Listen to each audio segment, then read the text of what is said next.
What's up, guys? It's the new sensation, Bigger Notation here. And this past weekend, I did something pretty cool. So we went to the European finals, and I ended up just winning the whole thing. Went 7-1 in Swiss, was undefeated until the last round, and then made top 16, coming second overall in Swiss. And then played all the way through top 16, won all of my rounds, and yeah, I guess I'm going to the World Championships now. I don't know. It all feels very surreal, but we've got all the prizing laid out just to flex a little bit. And yeah, I'll kind of go into why I chose to bring Gamma specifically instead of the obvious choice of a red deck. And you know how my matchups went, break down the deck profile, card choices, all of that stuff. So it might be a bit of a longer video because I do want to go quite in depth with this stuff, because obviously it is quite a big achievement for me. So I do want to break down all of my thought processes leading up to the event and actually during the event as well.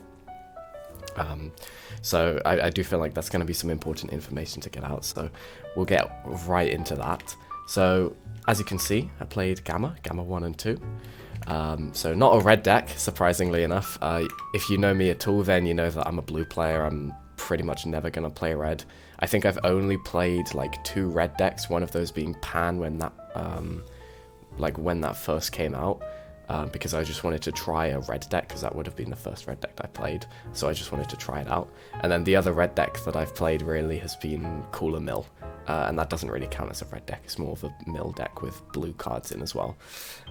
Those are kind of the only 2 red decks that I ever really remember playing. So yeah, in general I'm just not a fan of red, so I ended up wanting to take something that I could do well with still, but not play red. And so I took blue Gamma. And the reasons that I played Gamma, there's a couple of them. So honestly, once that new ban list came in, with the errata to resolve renewed, the errata to broiler crown, limiting Yamcha, all of that stuff, hitting a load of red generic cards.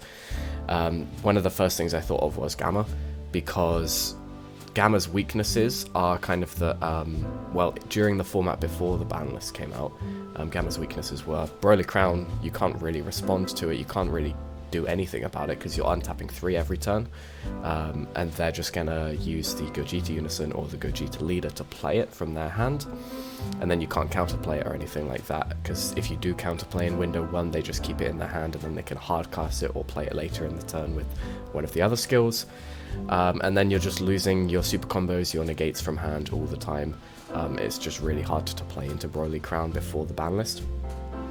And then also every red deck was running Resolve Renewed, which is obviously a very, very strong counterplay for any sort of floodgate reliant decks, because most of the floodgates are 15k, like the Android 14 in Gamma, and so you can't really rely on those floodgates as much. So Gamma definitely had a tougher time before the ban list when dealing with decks that went wide, or decks where they had turns where they could go wide, just because of the floodgate not being able to come down consistently against red.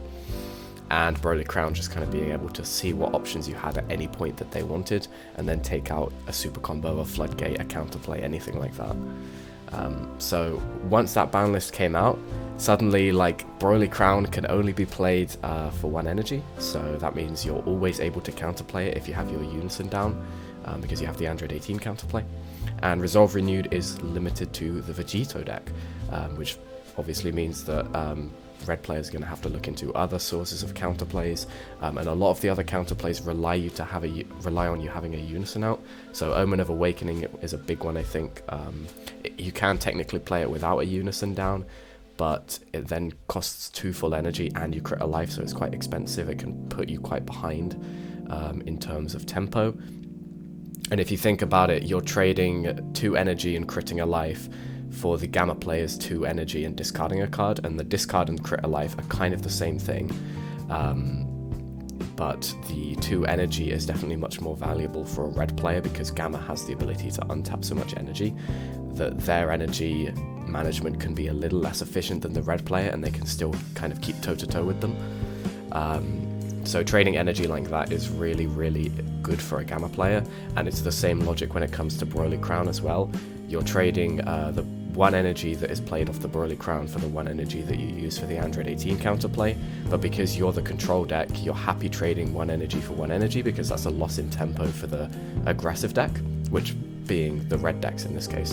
And not only that, but in that specific situation, they're also losing the card and you're gaining a blocker, which is obviously a massive swing for you.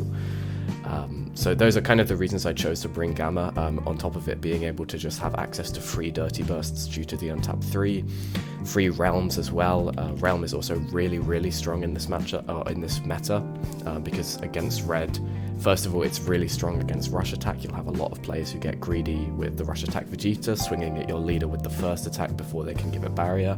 Or if you're able to manage their Z energy well enough and not let them combo so much, which is a lot of what I would do, is swinging into their unisons with non-crit swings early on, just so that they can't build up so much Z energy or take themselves down into lower life safely. And so if they're not able to build up that Z energy, then they'll be forced to swing first with the rush attack, because they might not have the 4Z energy available if they're playing Gogeta, and then you can realm it to the bottom of the deck if they're not swinging at your unison, and then it obviously just kind of evaporates into the air, because it's a Z battle card. And then also against Sin, Realm is insanely strong because, first of all, the 4-drop, if they ever stick it, is 20k. So if you're awakened, you Realm, go to 25k and out-combo it. And if they've comboed up at all, then you can just match their combos from there, and it's kind of good for you. And you can also bottom deck any of their 2-drops, so any Hazes or Oceanuses that might be sticking about. But the main 2-drop that you want to be bottom decking will be the Nuova, because that's their main draw power past their Awaken. And so getting rid of that Nuova is absolutely massive in that matchup. And then similar sort of theory against SS4 with Realm. It's just kind of good because most of their low to the ground swingers are 20k with the Arrival, Goku and Vegetas, the 20k crit double strike guys. And so Realm, once you're awakened, is just a free way to combo out of that, because the energy is effectively free because you untapped 3, and the card is effectively free because you drew a card. So it's just an incredibly efficient card. And I did do quite a lot of testing against Vegito as well, because Jamie over on Scrub Games played Vegito for the event, so we just played a lot of games together playing the decks we were planning on playing. And I got to a point where I felt like that matchup was fairly 50-50. It kind of just came down to dice roll. But in the end, I just didn't end up facing any. I was expecting there to be a lot more Vegito than there ended up being. But yeah, we just didn't end up facing any. I don't think there was very much in the European finals anyways. And overall, just Gamma is a really strong deck with shutting down rogue decks. Just the ability to toolbox. It's got solid counterplay with the Android 18, solid floodgate with Android 14, just strong blue negates in general, very efficient with its energy. And then the Z deck and the side deck can kind of be a toolbox of absolutely whatever you want because of the kind of flexibility of the leader.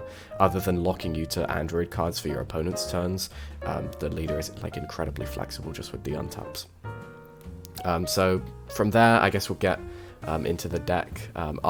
First I'll mention my matchups first. So for the first day, day one, we had 8 rounds of Swiss.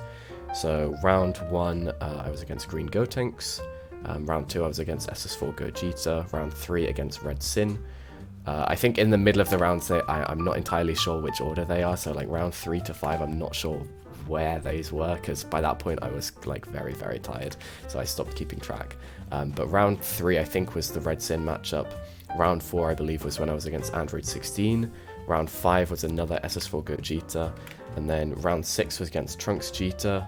Round 7 was against another SS4 Gogeta. Shout out to Michael from Team 9 Life, amazing player. Really, really happy I got the chance to play him. And then round 8 was the Red Sin, which was my one loss in day 1.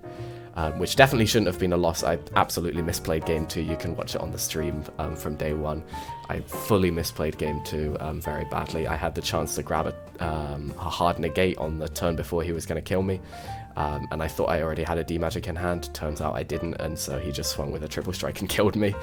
So that was a complete misplay on my part, and I definitely feel like I shouldn't have lost that game had I just grabbed the hard negate that I could have. But that kind of comes down to fatigue, and luckily it didn't matter because by that point I was guaranteed to make top 16 anyways. And then going into top 16, my top 16 match was against Peter Dance on Red Sin. Shout out to Peter, amazing player as well. Managed to take that one, of course. And then next it would have been top 8. I was against another Red Sin. Shout out to Giovanni Casterman, the only Red Sin player to take a game off me other than the game that I misplayed in the Swiss. So yeah, congrats to Giovanni for taking the game off me in the Red Sin matchup, because he was definitely one of the toughest Red Sin players that I played against over the weekend.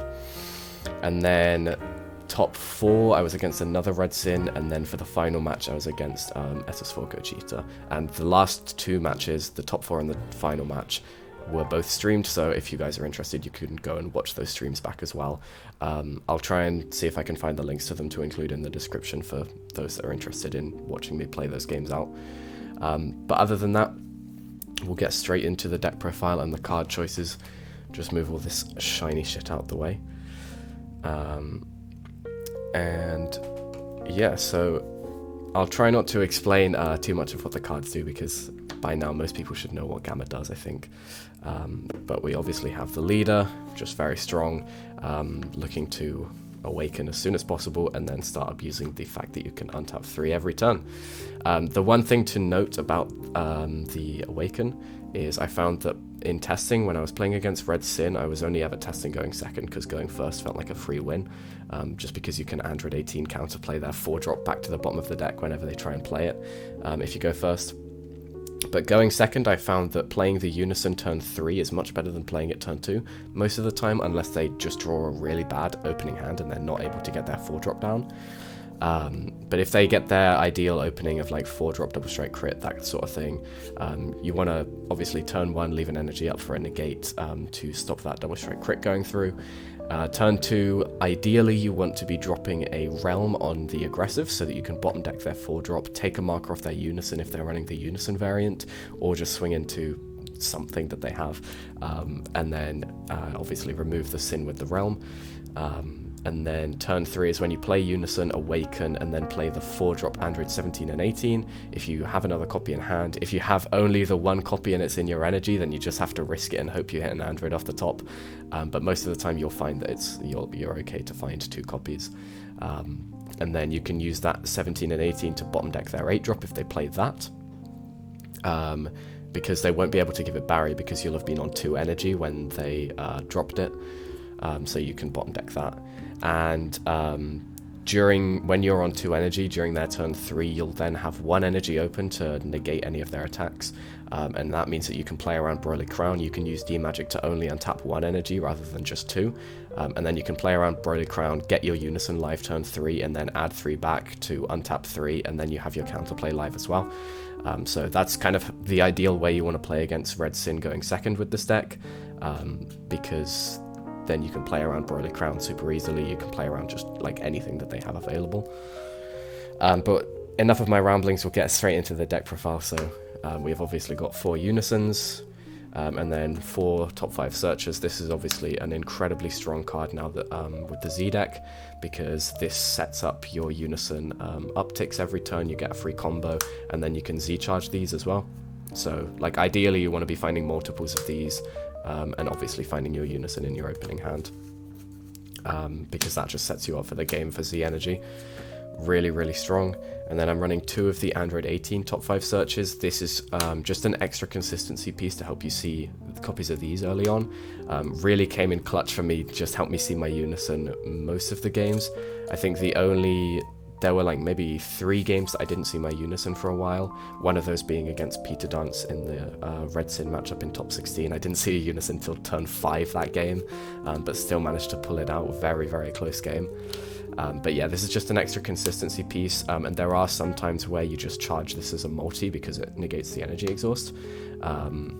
Especially in the Red Sin matchup, if you're going second, like I said, you want to be charging this over the copies of the Android 17 and 18s, because if you only see the 1 17 and 18, then you can just charge this and then play the 17 18 from hand instead, and then you don't need to worry about risking flipping the top card into energy.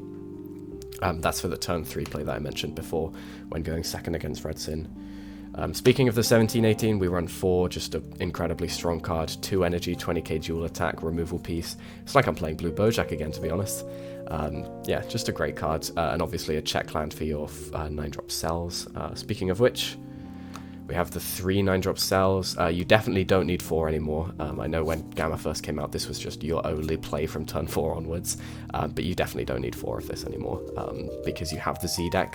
So turn 3 onwards, a lot of the time you're dropping the 3-drop Z cell, which is definitely one of the biggest MVPs for this deck now, because it's effectively free because you're untapping 3 every turn, and it also just clears off any 2-drops that are left on Sin's board, allows you to swing 25k crits into the red leaders, which means that you can pressure them down to low life, because obviously they awaken on high life. You can pressure them down to low life without giving them extra resources in the early game, and if they combo out, then it's even better. And once you get them to 4 or 3 life, that's when they'll start having to combo out of those attacks. And so pressuring them with crits down early and then starting to hit them with actual attackers is really, really massive for those red matchups. So the Z cell is generally much better than this guy, but if they ever go tool and you need to clear stuff, or if they just have a board of Z battle cards, or if they token negate you ever, this is your play.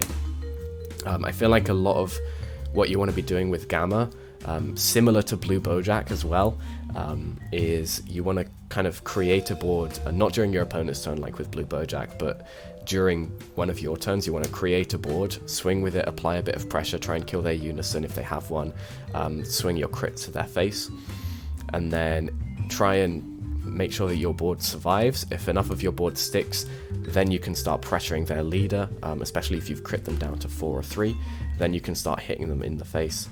And really just going ham from there.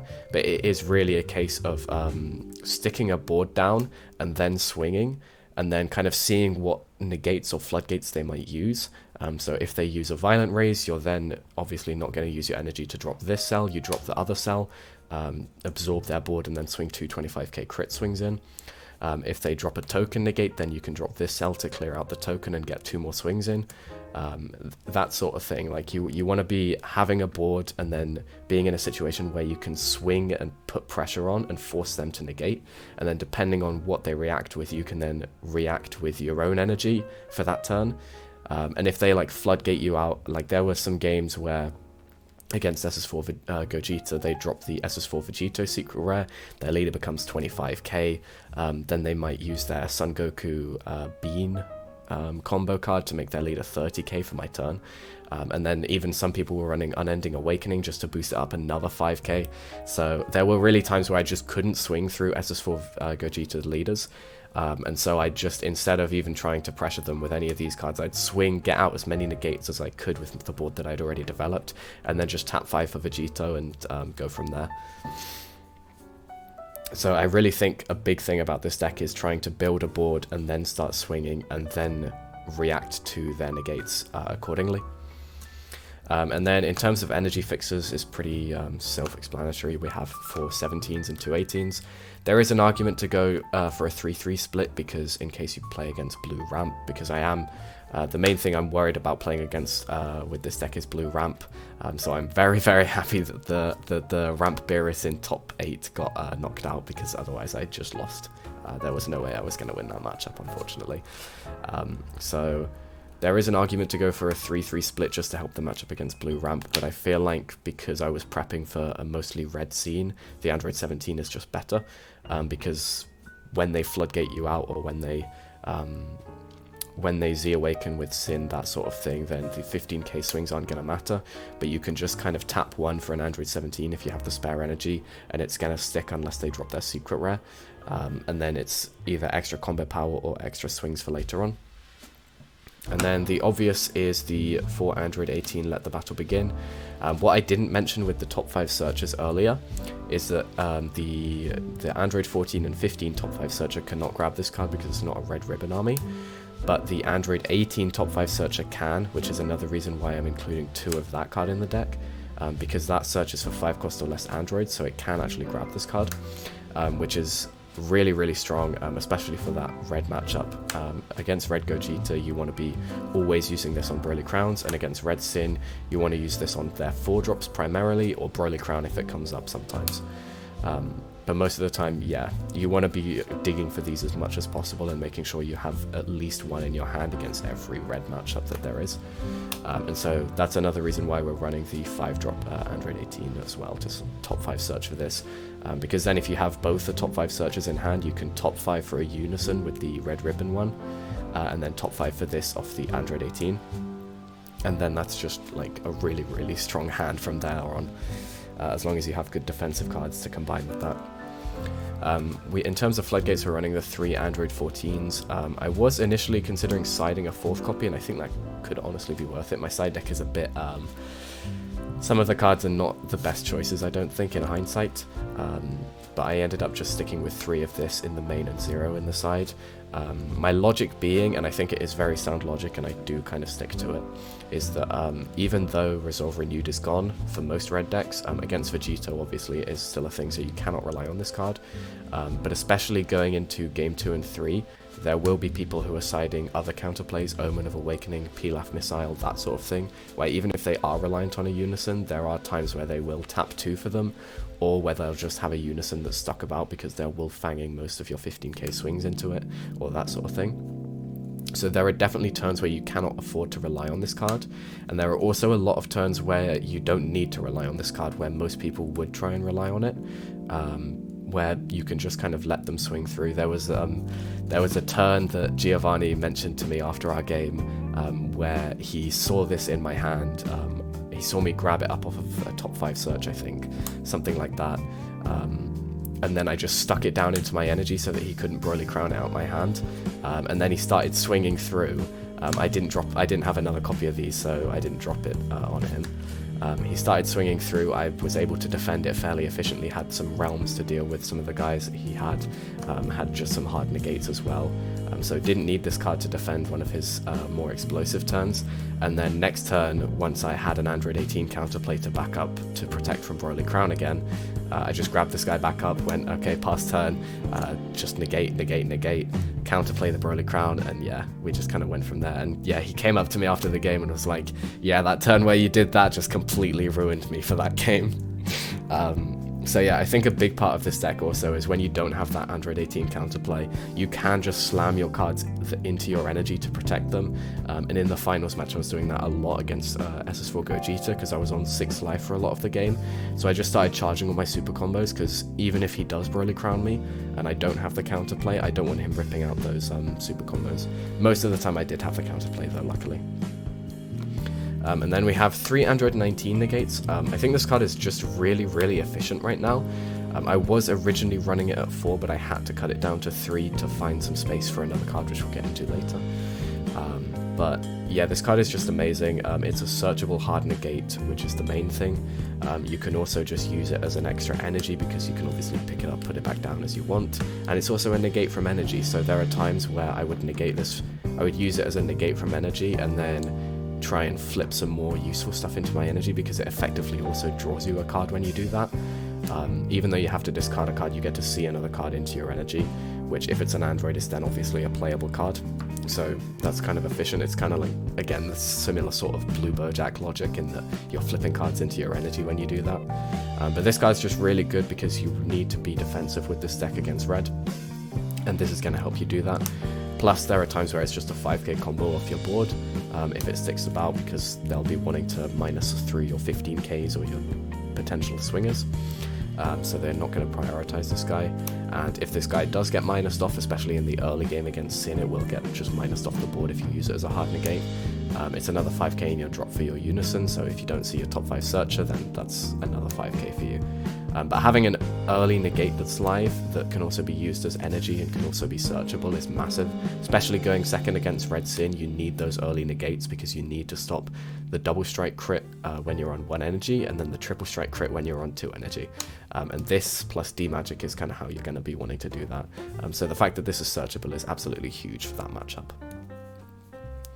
And then 4 Android 8 super combos. Again, you need to be the defensive in this deck. You need to be preparing for red right now. And this is how you're going to do that. It's also especially going to be good against SS4 Gogeta because they ever get a they ever get an 8-drop swing through, then you need super combos that are going to draw you cards rather than I think it's Bionic Blitz, the blue-green one that bottom decks your opponent's hand. That's not going to help you against SS4 Gogeta. You need to be defensive, you need to see more pieces, you need to see more negates, and so this is going to help you a lot more against them. And it's also searchable off both top 5 searches because it's also a red ribbon army, whereas the other super combos, I believe the Android 18 one is not searchable. The Android 17 and 18 one, you do not want to run that anyways in this deck, unless you're doing some weird arrival shenanigans, but I'm not entirely sure whether that's Red Ribbon Army or not. But yeah, this is definitely the super combo for this format, I feel like, because you need to be the defensive. If you need to be aggressive in a matchup, then maybe the Android 8, the bottom deck's opponent's hand, is good, and you can go back into more some of the arrival stuff with the Android 16 that people used to play. But because you need to be defensive right now, this is definitely the super combo. So that's kind of all the Android bits. We're going to generic blue bits now as well. So 4 Realm, there's no way that I ever see people playing 3 or fewer realms than 4 in this deck because they're free. And they're also probably the most efficient card that I think Blue has ever seen. I think this is like one of the best cards Blue has seen in a really long time, other than maybe like the Z-Deck Cell or Vegito.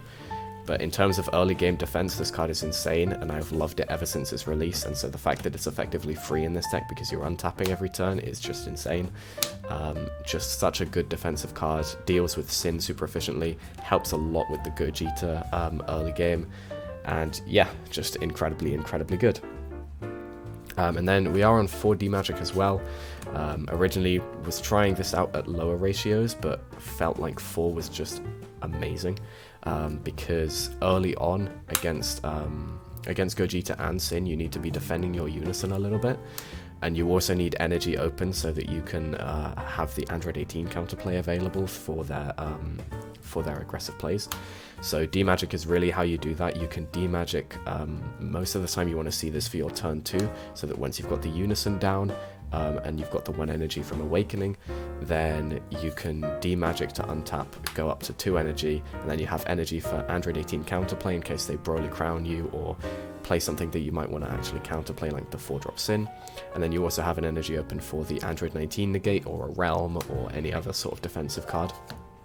So 4 dmagic definitely felt good. I was originally siding out 2 of them every game against Red, because I thought people would side the Mai against me. And there was a fair few people who did side that against me, and I did get rewarded for siding out the 2 copies every single time. But I found that honestly, keeping 3 or 4 in, even going into games 2 and 3 was fine, because early on you still want it, and they're a lot of the time not going to invest early energy into a Mai. They might do that more like turn 3, turn 4 when they have energy to spare. And so early on you still want to be seeing these dmagics in game 2 and 3, because you still want that defense for your unison, but also later on you can just use it as a sparking 5 negate to take a life and negate an attack without untapping anything, even if they do have the Mai down, and that is actually massive, especially against Red Sin, because even if you floodgate them, if you're on 3 life, they're just going to swing through it and try and triple strike you for game, and so you just need more hard negates. And considering that the floodgate costs 2 energy, most of the time you want to have another energy available for the potential of their Broly Crown, because you want to Android 18 counterplay that so that they can't hit out the floodgate before you play it. So that's going to be your 3 energy that you untap, so having the sparking available for dmagic in that sort of situation is absolutely huge. And it definitely did win me a few of the early games, especially I think there was a game that this came up massively for me in Swiss, the Red Sin matchup that I played in Swiss. And then probably one of the best cards this format is the 3 Dirty Bursts. Like I said, it's free in this deck, just like Realm. You need to play 3. I was trying out 4 in the main, but I just found that in matchups where it wasn't useful, it became super, super cloggy, and whilst I was expecting there to be a lot of red, I knew that I needed to be prepared for other matchups. There would be other blue players that were trying to counter red, and there would be the odd other random decks I'd run into, so I knew that even though I wanted to main 4 of this, it probably wasn't worth doing. And then last 2 cards for the deck obviously we have Baby Hatch, but then the last card I had was one Baby Golden Avenger in the main. Like I said, this is kind of for the potential to face another blue deck. Helps deal with Vegito if you get into a race of who can have more Vegitos. It helps deal with the Another World Budokai 6-drop that came out of the recent set. And that's kind of a lot of blue ramps stabilization piece now. So this can help deal with that, but it's also just a big counter that I can use once I've built a board to swing through any sort of blue floodgates that might come down if I'm not going to tap 4 for the Android 18 counterplay. So this is, yeah, very nice in that sort of matchup. Sadly, I didn't play against, or maybe even luckily, I didn't play against any blue ramp. Like I was expecting to play the odd 1 or 2, which is why I had this in the main just in case. But this card still came out for me, I think, in 2 different games. It just managed to push through and win me the game using it as a counter anyways.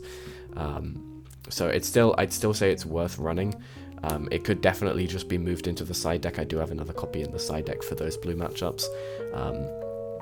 And it did get sided out in a lot of games that weren't those blue matchups. But to be honest, it felt like just trying to cover all my bases was the best sort of approach, because the deck already has a strong matchup into red. I don't need to really mainboard more red hate, and so I just need to prepare for those other random matchups that I might be against as well. So going into the Z deck, 50 cards in the main deck, of course, as well, I should mention. Every deck that I make will either be 50 or 60 cards, pretty much, there's no in between. So Z deck stuff, I'm on 3 Vegito. This may seem like overkill, but again, in those mirror matches or in those blue matchups, 3 of this is going to come up. I've played a good few Gamma mirror matches now, and every single time has gone to always 2 Vegito, and a lot of the time the 3rd Vegito comes down and just wins the game, because those matchups really do become a game of who gets more of these down and who can remove the opponent's ones. So 3 Vegito definitely does come up. Going into set 19, because obviously our finals, because we're in Europe, we didn't have the set 19 product in, so we were playing with the new ban list but without set 19. And going into set 19, it could maybe be possible that you cut one of these, just because I know that blue gets the Beerus now.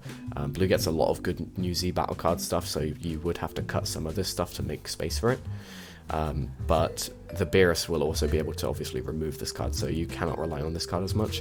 And I was playing in a way that meant that I didn't rely on this card super, like all that much in most of the games, especially going into game 2 and 3 against red, because a lot of red players are going to be siding the 3-drop tournament pack promo, which is the SSB Vegeta Spirit Mentor, which is a 3-drop that can minus 30k through barrier.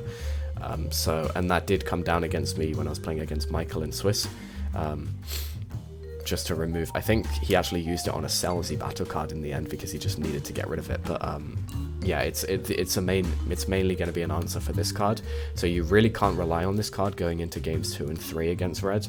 And that's what I would do most of the time. I would only be dropping this if I was already super ahead and I was pressuring a lot, and they'd it's mostly coming down if they're on 3 life or if they've dropped their Vegito secret rare, and so a lot of my swings aren't going to go through anyways, so I might as well just drop this as a way to make them combo another 10k, because they'll be on 3 life but they're 25k, so I can't really go wide, and then it just bottom decks another card from their hand and restands. Something that is really important to note is you need to make sure you're resolving this end of turn auto before your leader's auto, because your leader's auto will lock you out of using this card's auto otherwise. And also you cannot block with this card if you use your leader's auto. So there were times where I would just not pick up with the leader so that I had these blockers available if I managed to board 2 of them. If my hand size was especially low as well, then these blockers are just going to be more valuable than drawing another card. But most of the time, this guy is just another pressure piece, 30k triple strike to the face, and then bottom deck something from hand and board each turn. And it's also incredibly good against blue because blue just becomes a value matchup, and with this card down, Gamma is going to outvalue a lot of blue decks. And then probably the MVP of the tournament is the 3 copies of the Cell Z battle card. And the 3rd copy did come up quite a few times. This is how you win against red most of the time. Turn 3 onwards is you're just looking to drop this every single time if you can. Once you've cleared out their unison, if the Gogeta has any 4-drops sticking about that they might have arrivaled in, or if the Sin player has any 2-drops stuck about that they might have played off either their unison or just hardcasting them, like Nuova, Haze, or Oceanus, then you drop this guy and just eat them all. And then you swing 225k crits to their face. They either have to stop them in some way with negates, or they just have to take them, and then either way they're losing resources. And then you take them to low life, and then you can start pressuring with your other cards, looking to pressure with Vegito and Big Cell. And that'll be when they really start to lose a lot of their hand.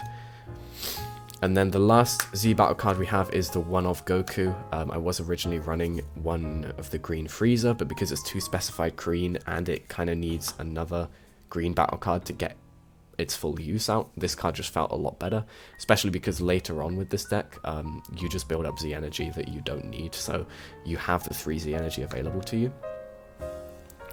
Started to realize that in testing, because people are running Wolfang Fist now to replace Yamchas in SS4 Gogeta, that my turn 3 would often be, I'd have my Unison down from turn 2, so I'd go Leader Swing, Unison Swing into Unison to take them to 2 markers, then play an Android 17 from energy to play around Yamcha, play the Barrier one first, swing that into the Unison to take them down to 1 marker, and then play the Android 18 from energy to take them to 0.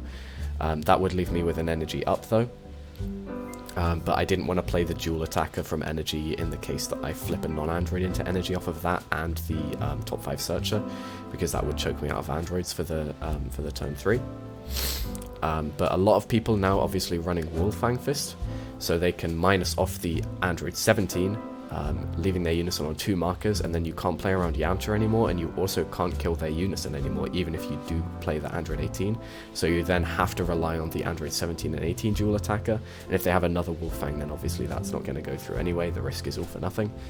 So the idea behind this card is when they Wolfang that Android 17 to take you down, to keep their Unison on 2 markers for the Android 18, you'll be on 3 Z energy, because you will have played your Unison turn 2, you will have, ideally you will have had some top 5 searches to combo from drop, of course, but then you will have comboed on the turn that you played the Unison when you swing with Leader to get the extra draw, you will have comboed when they swing into you, and then you will have comboed on your earlier swings that turn to swing into their Unison, so you'll be on 3 Z energy ideally. Then you'll be able to play this guy down for 1 energy after the Android 17 has been hit by a Wolfang. They're not able to Yamcha this card because it's not played by a skill, so there's no counter window 2. And then you're able to swing another 15k to take them to one marker on the Unison, play your Android 18 safely from energy. That is your full 3 energy, but it's obviously a very efficient use of your 3 energy. And then you're able to take their Unison to 0 markers, killing it. And then you've got 2 guys. This guy can potentially become crit and cycle you more cards if it sticks. The Android 18 is already crit.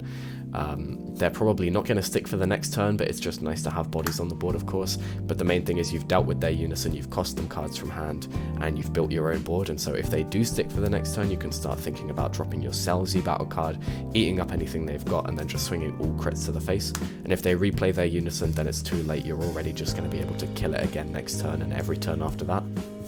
So once you reach that point, you're just golden, and so this card is actually really, really helpful against the Gogeta matchup for that reason. So we'll just rush through the side deck real quick. As you can see, main MVP of the side deck being the 4th Dirty Burst. This card just came in against every Red Sin and Red Gogeta. There were a couple of other cards that I was originally siding in against those matchups, but as the tournament played out, I just found that they were bricking way too much, and so just stuck with this card as the only card that I sided in against those matchups, because it felt like the only card I really needed in those matchups. So for Red Gogeta, I was originally siding 2 of the hit Unison, the idea with this being that on your kill turn you can flip them to their front side, they can't Z-awaken, and then you can just pressure through and kill them. The issue with this card, obviously it's a Unison, so it can brick in your hand a little bit. But the main issue with this card that I found was that on your kill turn against, or on your main pressure turn against SS4 Gogeta, you want to be utilizing your Unisons -4 for the turn because you want to be 25k dual attack into them. Also past that, if they're Z Awakening, most of the time, unless they have their secret rare or some stuff that's already on the board, which they shouldn't because you should be removing their board every single turn, they're just going to lose the game the next turn anyways. So most of the time, if they're Z Awakening, you've already won that game unless they've got the 8-drop still on their board and you can't deal with it and you don't have the combo power. But in that case, if they've got their 8-drop on their board and you can't deal with it and you don't have the combo power, they should just be Z Awakening on their turn so that they can prevent something like this happening. So I feel like this card ended up just being kind of a moot point because it was only going to be good against people that misplayed, and I couldn't rely on people misplaying in the European finals. So I just stopped siding this card in. It just wasn't worth it in the end. In theory, it could be good against Sin for your kill turn to stop them Z Awakening there, and then during their next turn, their leader is also completely useless because it can't swing and it's just 10k, and it means you can put more pressure through. Because the 20k Z leader does do a lot against this deck because you have a lot of 15ks that you just build up with the barrier 17s. And also your top negates, or Android 14 negates. So this card could be in theory good against Sin, but I just never tested it, so I just never sided it in against Sin because I didn't want to take that risk. I felt like I was just adding more dead cards to an already good matchup, and I didn't want to risk that. I was also siding 2 Gotenks Unison, this was more for the Sin matchup to deal with any big guys that they gave barrier. I started to find that again, I just want to keep my other Unison up most of the time, so replacing it with this guy isn't going to be useful, especially because this guy will be on one market. It will just die to one of their minus effects, especially if they've got a 4-drop or 8-drop out, because you'll mainly be playing this for the -3, and then you don't have your Android 18 counterplay live anymore, and that is going to be rough for you because then they're hitting your Android 14s out of your hand with their Broly Crowns, and they're also able to just freely board their 4-drops whenever they please. So I felt like just replacing the Unison that I already had out would never be worth it because I needed it to be on high markers for my counterplays. And so this card just felt kind of useless. And also, if they give one of their Omegas barrier, most of the time, if they have their Unison down, I'm just going to swing at that. Or if they have, like there's ways that you can play around it with sequencing your swings, so that if they kill off one of your guys early on in the turn, then you can just drop a big cell or something similar, and then pressure with that, and that's going to be a lot more pressure than anything that would have stuck around from previous turns. And also past that, if they don't kill any of your stuff early on and they wait for you to drop a big cell, you can just tap 5 for Vegito instead, and then just pass, make them bottom deck a card, and then you've got that guy stuck around for the next turn. And so yeah, most of the time I feel like you don't need to worry about the 8-drop Sin having barrier, because you can remove all of the rest of their board and then they just have that guy down. You can just hard negate one of their or their big Sin attack, or you can just drop the Android 14, and if they go to play something first, then you can just drop Dirty Burst, and then the 8-drop Sin is again useless for the turn. So I feel like the Gotenks Unison just wasn't worth siding. There is probably some other blue barrier removal out there that would be worth more, but I know that we're going into set 19 now, so Beerus is going to be a thing, so we're never going to need to worry about this card again. So yeah, this card is basically just never going to be played again, and it probably shouldn't be played now. It is, however, I will say, very good against blue, which is another reason I was siding it, because it can deal with the Z battle card Vegito, it can deal with that Another World Blitz big Goku, the 6-drop, so this can really help stop the ramp blue decks from stabilizing. Again, I didn't play against any ramp blue, so it didn't end up coming up. So in theory it could be good against those decks, but now that we've got Beerus, it probably doesn't matter. And then similar sort of theory with the second copy of the Baby Ape. This is mostly for ramp blue. I never sided this in because I never played against ramp blue. And then for the rest of the blue hate, we have 2 Borgos. This did actually come in against the Android 16 player, and it was very helpful, just stopping any dmagics. And it's also just a great cantrip because in this deck you don't have a turn 1 play unless you're holding energy for a negate or a realm. And so this is just a great turn 1 play. I am siding 3 apes. This is mostly for those value matchups, so probably comes in against blue, but definitely comes in against any green deck that you see. And it did come in against Android 16, and it really put me in the driver's seat for game 2 especially, because it just meant that even though I was getting hand controlled a good bit, it didn't impact me nearly as much as it did in game 1. So yeah, this card is still very strong. I don't think you can afford to main it anymore because it's only really good against those value matchups. If you're facing a lot of red, then the game is all going to be about tempo, and this card is not really a tempo card, it's a value card. And so if you're prepping for red, which you should be right now, you don't want to be maining this because this isn't going to help you against red, it's going to help you against those other decks. So that's why I was siding that instead of maining it. It's obviously a very, very efficient card right now for Gamma anyways, and it always has been, but I just don't feel like you need to main it. And then the last two cards are 2 Senzu Bean and 2 Kami. So these were for the new yellow starter deck. And yeah, so Kami obviously clears their whole board if they ever overextend, which they're kind of forced to do. It's just the nature of that deck, they're going to overextend into this card. And then Bean to deal with, because most of their swings are going to be 15k, so Bean just really helps with that. You really don't need to main Bean anymore, you have more than enough energy every turn, especially with the 4 dmagics in the main, and negating an attack is much better than giving your leader 5k for the turn, because any sort of low to the ground swings are going to get realmed, or if they're going wide, then you can safely drop Android 14 negate. And any of their tool swings are getting dirty bursted or demagicked, so you really don't need the extra 5k, it's just not worth it. And so the fact that this card can't be used aggressively anymore, you definitely just don't need it in the deck. I was always fairly kind of stubborn that you didn't play this in Gamma before the Bean nerf. I could see why people did, but I just personally didn't like it. But now that it's been changed so that you can only use it during the opponent's turn, you definitely don't need it in the main, and it's only a side deck card for those go wide decks, such as the yellow starter deck Grape Coup. But yeah, Kami is obviously a great card against that deck because your turn 3 can just be play Kami and tap 2 to board clear, and then you can untap the 3 again and just have them up for defense. We didn't play against any of that deck, so none of these cards ever came in. But in theory, they're really good side deck cards for that matchup.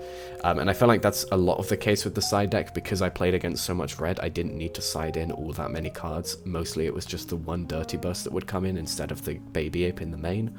But in theory, a lot of these cards work really nicely against those specific matchups that I might play against, even though I didn't end up playing against them.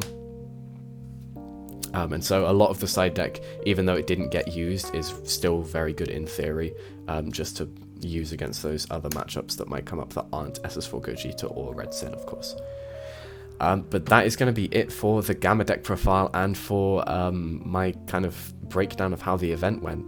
Definitely want to give a massive shout out to all of the guys that ran the event. The judges were amazing. I couldn't use my phone at the venue because my phone contract is shit and I didn't have data there or anything. So I was literally having to run up and down between the judges and other people in like different rounds. Just to go up to the judges and check who I was against and check that my result had been reported correctly and all of that stuff each round, because I couldn't do it myself because it was all done online this time. So that I really do appreciate the judges like being very patient with me on that in that regards. And yeah, it definitely ended up working out for me, as you can tell. Other than that, have to give a massive shout out to my team -2, and the whole group of people that I was testing with in preparation for this. Because yeah, I've been probably spending a good month or month and a half just leading up to this event, trying to prepare as much as I could. And so yeah, definitely massive shout out to all of the people that helped me out there. But other than that, thank you guys as always very much for watching. I really do appreciate the support. Really do appreciate everyone that came up to me and said hi at the event. Honestly, that's really made my day, even more than winning the whole event. But yeah, other than that, thanks very much as always for watching, and I'll see you guys at Worlds.